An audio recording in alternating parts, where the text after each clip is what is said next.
one of the biggest inspirations to me, generations of people everywhere, the legend, Hall of Famer, founder of Public Enemy, Mr. Chuck D. How you doing today? Hello. How you feel? Good to see you, D. Thank you for coming in. Thank you for the new docu-series, Fight the Power. Fight the Power is one of the most strongest songs in hip hop history. And now in this documentary, I feel like it's something that's going to be referenced for the rest of time, because there's so much information about the birth of the genre, your role, and how our music influenced the world. So if you can, just take us to the beginning of the project and what made you want to put it out right now. Well, thanks a lot, D.Y. I mean, real simple is I've always thought that hip hop and rap music, was always high elevation to me. I grew up in the time, I'm 12 years older than hip hop and rap, so I never was in like all of it. I wasn't born in the middle of it. So when I see it came about, I said, this is something that, that could rank and bust ass on the rock that was around us, even the R&B. We had respect for all that, because in New York, we listened to radio that played everything. And when hip hop and rap came along, it was a power of technology with the DJs. They played the music loud that we heard bands play. And it was in New York City and abroad, a metropolitan area. It was infectious, man. It was a feeling before it even became records. So it was always on the top of my mind saying that the curate, caretake, and being able to speak for the art form at a higher level, man. I thought there was always room for that. And even in modern times, 50 years into hip hop's existence as an official title of the art form, the biggest question is, how do we make importance great or greater than popularity? Because popularity, when that pops in, then you have all kinds of mythologies pumping in, and the narrative could skid away from the people who've created it. So in Fight the Power, how hip hop changed the world, it's like the key was the last word, world, because we've seen this metastasize over 50 years, right? And also the key was seeing great people who done hip hop in high scholarship, from a Roxanne Shante to an Eminem, speaking differently to different questions that they wouldn't necessarily have the answers aired, because a lot of times people were like, well, I'm not gonna ask, Grandmaster Caz a question about the socio-political situation that helped spawn them, the Cold Crush Brothers in the first place. We're gonna talk about something else. You wrote the first rhymes, the Sugar Hill Gang, what happened with that? And they kind of like stopped right there. And these people have so much detail and so much depth in their breath. I thought that this film could answer that, and also kind of like be like a seeded, sprouted sequel to what I consider the greatest hip hop documentary about the craft, and that was Ice-T's The Art of Rap. Okay. So this built on that and took it to another level. This came up with answers. A big turning point for me, and I felt like you expressed this in the film, was when the message dropped. Yeah. Right? Yeah, but at the same time, D, another thing is like there's some things that we didn't cover in the film because we had to truncate. Yeah, I feel you. Gary Bird is a person I grew up with. He was a DJ, and it still is a DJ in New York City that played music on the end of the dial, AM station, WWRL. And what I'm saying is that the DJs on those stations that played black music, they gave you everything. They gave you more. They gave you a reflection of where you was living life. And then later on, Gary Bird helped institute talk radio on WLIB in the city, which was the premise of when you saw Do the Right Thing in Samuel L. Jackson's character, you know what I'm saying? And Fight the Power comes up out of that, you know what I'm saying? So full cycle, man, it's like he made a song with Stevie Wonder, a rap song in 1982, 83 called The Crown. No one ever talks about it, and he's talking, I think he's got like 500 bars in it, man, and going back to the root of where we come from as a people. So you have the message on one hand, but then you have so many undercovered hidden gems that have been so beneficial that have been lost in the narration. Yeah, I think the film is so important because there is a disconnect from where the culture is now. When you talk about the history, but there's a disconnect in our history. There's a disconnect in our So the history. culture is going to follow pretty much social reasons, ramifications. Although the culture has been that license to go further and cut through people quicker, but then let us not ignore the fact that we have some ills in societies that can't be answered quickly and easily, but they got to get dealt with. So it's one thing to talk about how Takeoff got killed, but then you got to trace that to like, well, America, United States of America, been crazy with the gun and has a serious problem. We just had 2 mass murders in the last 24 hours, which has added up to thousands of people dead to gunshots. So hip hop has been an intro point. Is there a sophisticated, conversation deeper than that? Is there depth in that breadth? Yeah, America it has a gun problem across the board. That's an American problem. Well, a lot of This times is an American problem. But we get a little arrogant by saying America. Yes, it's an American problem, but it's a United States of America problem. Most United States, I call them USAers, us USAers, right? We're not all of the Americas. There's the America at the top, North America. They ain't got a gun problem, bro. That's still America, right?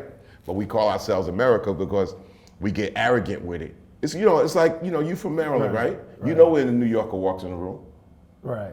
to the point like you just tone down that New York shit for real, right? That's how the world feel when a USA walks in the room. They we from America and what, and people are like, what? There's a world here. Yeah. So the same thing with hip hop and globalization, and we know it's spawned from here because the conditions help create something out of nothing. You got to roll the technology with that, the turntables, the microphone. It's just a different way of doing things, and it's connected into a whole lot of things. But worldwide, hip hop as a culture underneath a people and a culture has been significant. The reason why I brought the message up because I felt like it was a song that was able to voice the struggles of a whole lot of people. It got to us. Like, yeah, it got to us as like, and the reason why I'm bringing it up again because what I think you do great with the film is just that intersection between politics and streets and the art form. Well, I think, praise due that you got Melle Mel speaking for himself. Absolutely. And nobody's speaking for Mel. Mel is he's the original hip hop god on the mic. You know what I'm saying? I mean, to tell you the difference in the context of time, which we also kind of lose in history, and especially hip hop and rap history, where there's a lot of things all over the floor that need to get picked up and shine. Melle Mel is like Wilt Chamberlain, man. It's like Melle Mel's prowess in 1981, 82, 80, 79, 83 is like Wilt Chamberlain in a gym full of midgets, man. It was like Melle Mel and the second MC was way down here. So never has there been a time where there was a gap between the best and the second best with Melle. That's why you call Melle Mel probably the GOAT of GOATs, because cats that later on will probably get a higher position. I think Billboard charted Melle Mel 48. But how could you compare somebody? You got to bring the context of time. And in Melle Mel's time, he dominated like nobody else ever dominated. You can't rank somebody who was born 20 years later because they wasn't there 20 years before. They couldn't talk. They wasn't there, couldn't crawl. So Melle Mel was the dominant of his particular time like few others. When I'm talking to my students and we're talking about hip hop and we're talking about the culture and we're talking about the different things that happen in regards to dealing with our communities, something that blows their mind is how terrible Ronald Reagan was. I don't know how, if it's because of Bush and Iraq or this Trump shit, like I don't know what happened in their lifetime that this person just slips out of the conversation. And I'm like, dog, Well, where do you think Make America Great Again came from? Yeah, well, I call it, my first year I was eligible to vote for a president. That was 1980.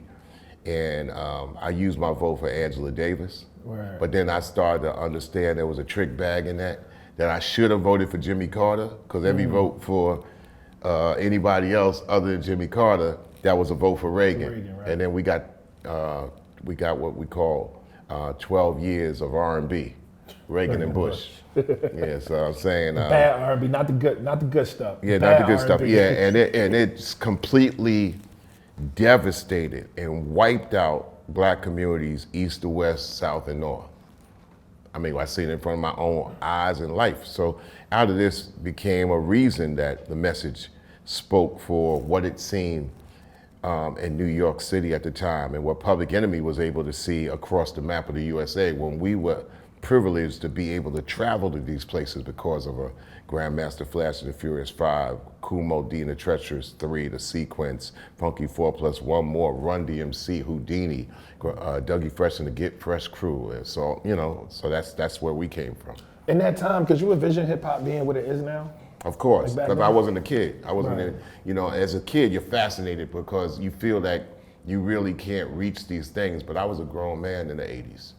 So I was like, you know, I would turn around and see like, you know, rock hair bands, and I'm like, wow, they play in arenas and stadiums, but so is Run. So I'm pulling for Run. And they play the same place, like, let's say Baltimore Civic Center, right? Right. You know, they'll have like Whitesnake and Bon Jovi in there, right? But the next night, Run DMC and Houdini. And that's when I said, this thing is going head to head for real. And I became just a service person. Hip hop was my military.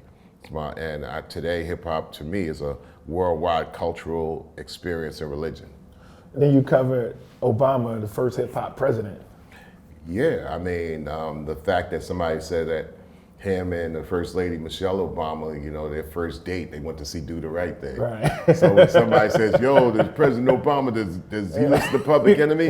I'm like, you ain't supposed to say that because, you know, I mean, a lot of times, you know, like during the Obama administration, I should say properly, the President Obama administration, people was like, yo, man, you know, Obama's not even putting P in his list. I'm like, yo, he's not supposed to, because we know a lot of our stuff, we question and challenge the government, and he's at the top of the government, but he's throwing behind the back, no look passes. You know what I'm saying? Like, you got to catch it when it's like, he's like, you know, he's the head of, you know, and everybody all of a sudden want to be like a 1 week conspiracist theory person. Like, oh yeah, you know, he's Skull and Bones, he's in with them. It's like, dude, he's the president of the United States of America. You know what I'm saying? He's not gonna make transmitted passes to you like that.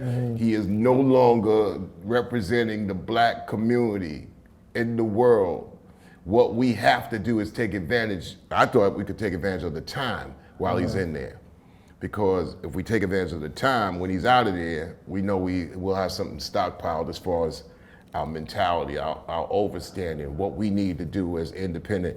You know, there was a lot of opportunities during the Obama administration, but you had to see it with the third eye. The third eye feels it out, and then you're able to find these situations. It's not gonna be like, here, black opportunity, never gonna be like that. But Obama did a lot. He did a lot of overt things. The biggest knock, one of the biggest knocks of that administration is there was a storytelling problem, because the other guy that came after him, he would write his name on a paper and he would wave that motherfucker around like this. Like, oh look, I wrote my name. Not even know what he just signed. But Obama, they would do these great, they wouldn't talk about it. That's the privilege that white presidents have, white male presidents have. You know what I'm saying? They're like, okay, yeah. I mean, come on, how many white male presidents have we had?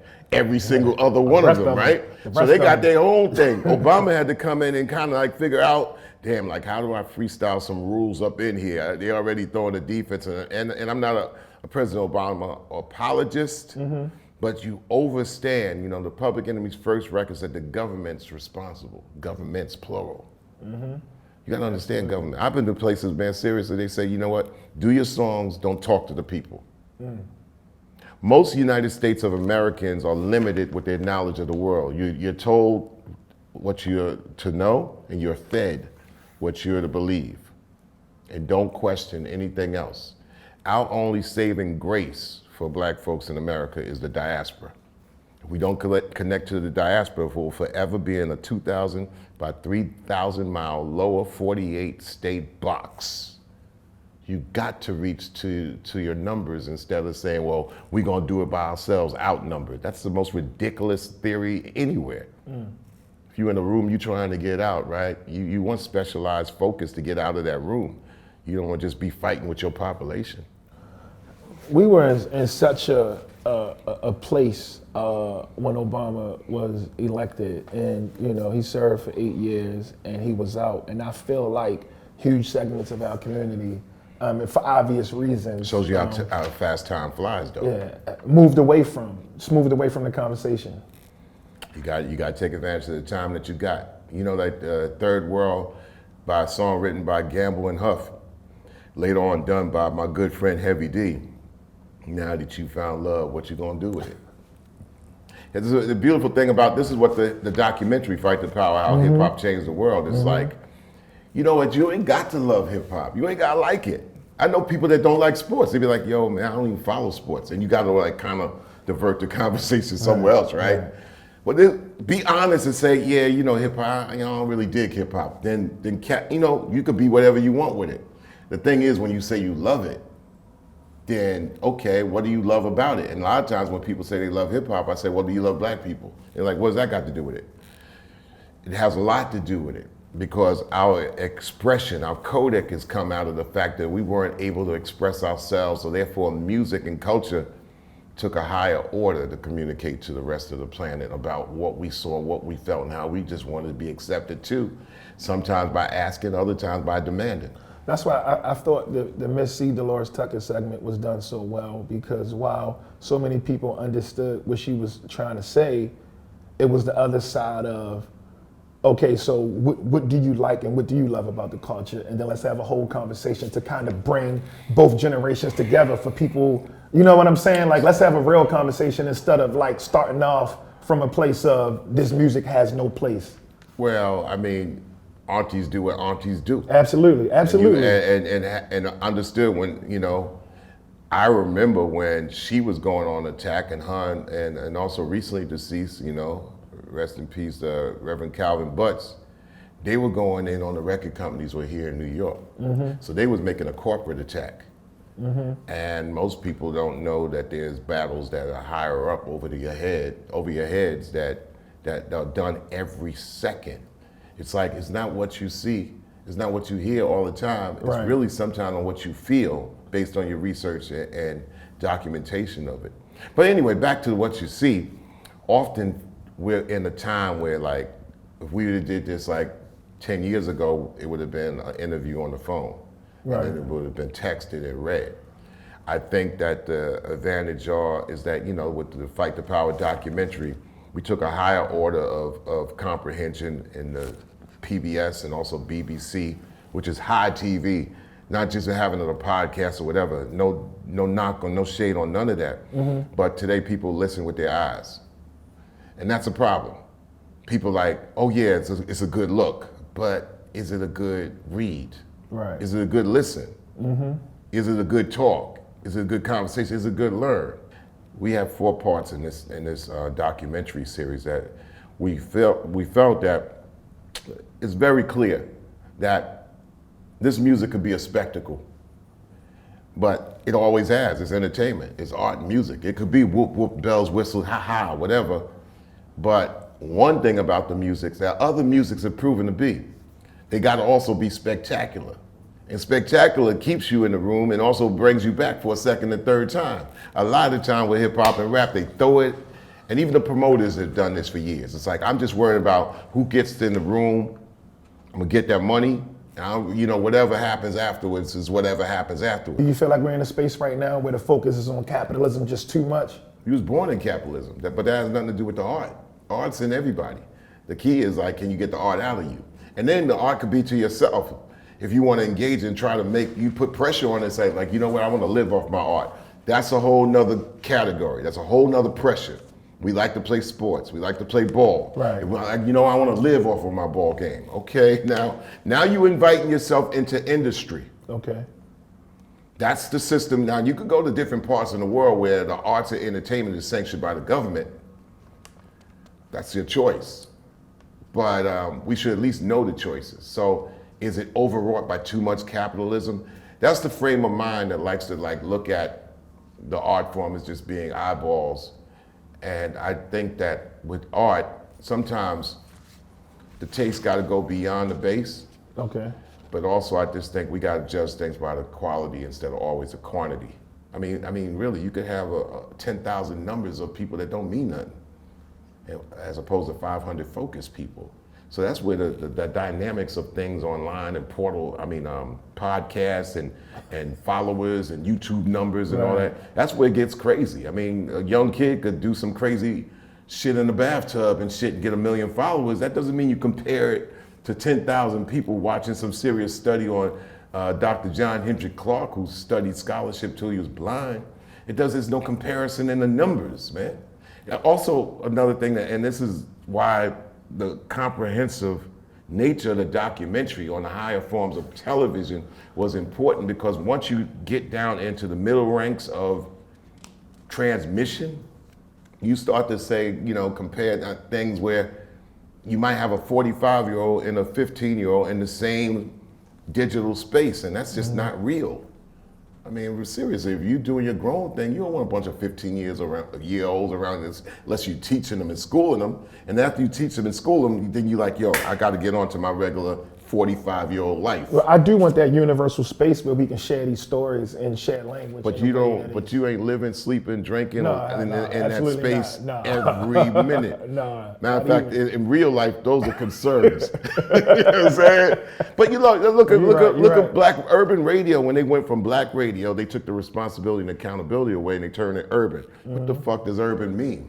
Then they play songs on there, so you have a 30-year-old singing the song, but a 13-year-old loving it. So you already got digital pedophilia going on, right? So you need some kind of like navigation, curation, presenting in its time and place, man. There's a time and place for everything, but not for everybody at the same time. What's Chuck D's favorite 3 songs of all time? Shit. If you had to pick 3. That changed with the iPod. And then I have Rap Station. And everybody could go to rapstation.com. It's a 10-station channel network, and we do the best charts in the world. It's 24-hour stations. We've been doing it 15 years, and I'm getting ready to create an app that's going to change the world, because it's cultural media, which is greater than social media. So top songs I got songs swimming in my head from all different genres. I could keep it to hip hop and rap to this conversation. And I could say Ladies First by Latifah and Moni Love and Crew. I could say, You Said the Message. I mean, I would say offcuts like Hey DJ by the world famous Supreme Team. Like who put that ever in the top 10? Sky Zoo and Terminology just came up with a dope cut, Amy True from the UK got a cut called Blam. Sampa the Great and Angelique Kidjo on Planet Earth, Planet Rap on our stations got a cut called Let Me Be Great. And she's from Benin, and Angelique Kidjo she's from Zambia, and Angelique Kidjo is from Benin, which means that women in hip hop are 25 to 30% of hip hop anyway. They're in production, they got crews, they DJs, they got collective dance squads, but this country is limited. It's big, and I think it's there's a difference between being big and swollen. It's a little swollen right now. There's a lot of inflammation up there. So. We want to call you the walking encyclopedia. Nah. But thank you for the film. Thank you for the documentary. Well, thank you. That's the area where I might say that I like to be a little encyclopedic about, because it's what I do, what I've been a part of the last 40 years. I'm blessed to be part of it, and like I said, I'm older than hip hop, but I'm also praising its 50-year existence as somebody who's looked at it travel on a tricycle and making sure it don't drive into a ditch. Thank you for that. Tell everyone where they can see the show. Yeah, you can see it on PBS. It starts on the 31st every subsequent Tuesday. And it's also doing its thing across the world on the BBC. So the combinations of the two has made it a high point of discussion. And I thank you for this opportunity, and Salon.